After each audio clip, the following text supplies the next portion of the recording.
Sorry ass DJ.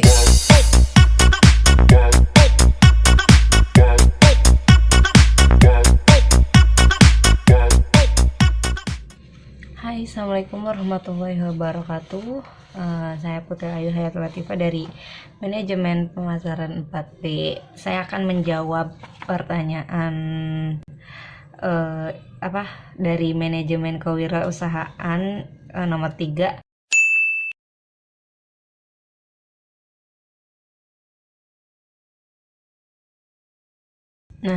Yaitu menyelamatkan ekonomi Indonesia. Usaha mikro, kecil, dan menengah UMKM memiliki peran krusial terhadap perekonomian Indonesia. Tercatat UMKM memiliki kontribusi sebesar 60,3% dari total produk domestik bruto PDB Indonesia. Selain itu, UMKM menyerap 97% dari total tenaga kerja dan 99% dari total lapangan kerja. Namun di tengah pandemi COVID-19 yang terjadi saat ini, pelaku UMKM tengah menghadapi tekanan yang amat berat karena mereka tidak bisa melakukan aktivitas ekonomi sebagaimana biasanya.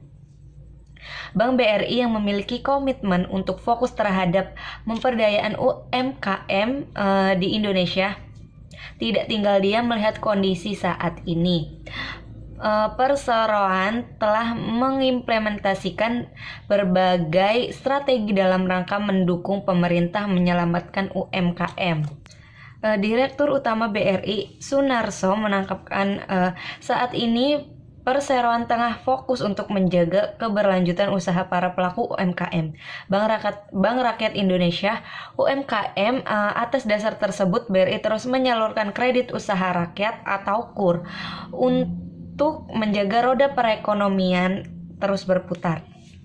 Hingga akhir Mei 2020 tercatat BRI telah menyalurkan KUR senilai 47,4 triliun kepada lebih dari 1,7 juta pelaku UMKM. Saat ini BRI juga tengah mengembangkan sebuah produk pinjaman bagi UMKM yang khusus diperuntukkan untuk pasca COVID-19. Harapnya dengan adanya fasilitas tersebut mampu mengakselerasi usaha para UMKM yang sempat menurun akibat pandemi ini. Saat ini BRI akan tetap ekspansi untuk terus tumbuh dan dengan begitu UMKM akan tetap berdaya dan akan mampu meningkatkan penyerapan tenaga kerja. Dan ujungnya mengenai rangkap mengurangi angka pengangguran. Bank Rakyat Indonesia UMKM upaya lain yang ditempuh perseroan untuk menjaga keberlangsungan UMKM adalah dengan gencar melakukan restrukturasi kredit, di mana saat ini BRI menjadi bank dengan jumlah restrukturisasi terbesar di Indonesia. Hingga akhir Mei 2020 BRI berhasil merestrukturisasi 2,6 juta pelaku UMKM dengan total pinjaman mencapai lebih dari 160 triliun. Upaya lain yang dilakukan perseroan agar UMKM tetap bertahan adalah mendukung tetap beroperasinya pusat-pusat ekonomi dan perbelanjaan seperti pasar tradisional. Inovasi yang dilakukan perusahaan di antaranya meluncurkan web pasar, di mana terobosan ini diapresiasikan oleh Menteri Koperasi dan UKM Teten Mas Duki.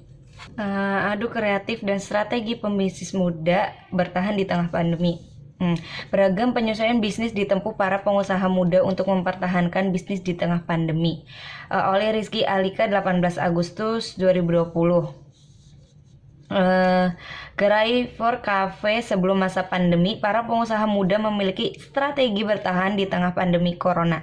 Perjalanan yang tergerus selama pembatasan sosial berskala besar atau PSBB membuat mereka harus lebih kreatif mempertahankan bisnis. CEO for Coffee Elisa Suteja mengatakan sebelum pandemi sebanyak 70% dari total pendapatan Cafe for berasal dari penjualan di gerai. Dengan adanya PSBB, seluruh bisnis Ford bergantung pada layanan antar. Ford juga sempat mengalami penurunan penjualan hingga 50%. Dibandingkan sebelum pandemi COVID-19 pada Mei lalu. Untuk mempertahankan penjualan, Ford membuat penyesuaian bisnis dengan membuat produk kopi dalam kemasan berukuran 1 Liter. Jejaring wirausaha muda menjadi penyelamat selama pandemi. Banyak dari wirausaha muda memanfaatkan jaringan di antara mereka untuk saling membantu dan bertahan di tengah pandemi COVID-19.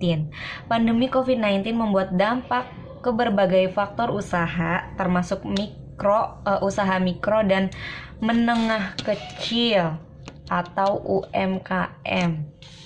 Tak pandang usia, pelaku UMKM digawangi wirausaha muda turut mengalami kesulitan untuk sekedar bertahan. Hal itu tergambar dari survei dilakukan UNDP untuk memotret bagaimana virus corona berpengaruh bagi kegiatan wirausaha muda dan bagaimana mereka menyikapinya. Dari 756 responden yang terlibat, 21% mengaku bisnisnya harus berhenti total akibat COVID-19. Sementara lebih dari setengahnya mengaku mengalami penurunan pendapatan mencapai 81% atau lebih. Parahnya, hampir semua wirausaha muda sampai 91% tidak menyadari adanya dukungan dari pihak eksternal, baik itu LSM, pihak swasta maupun pemerintah. Kebanyakan dari mereka memanfaatkan jejaring di antara wirausahawan muda untuk membangun kemitraan antara pemasok dan distributor untuk mengatasi beragam permasalahan yang dihadapi. Terima kasih. Wassalamualaikum warahmatullahi wabarakatuh.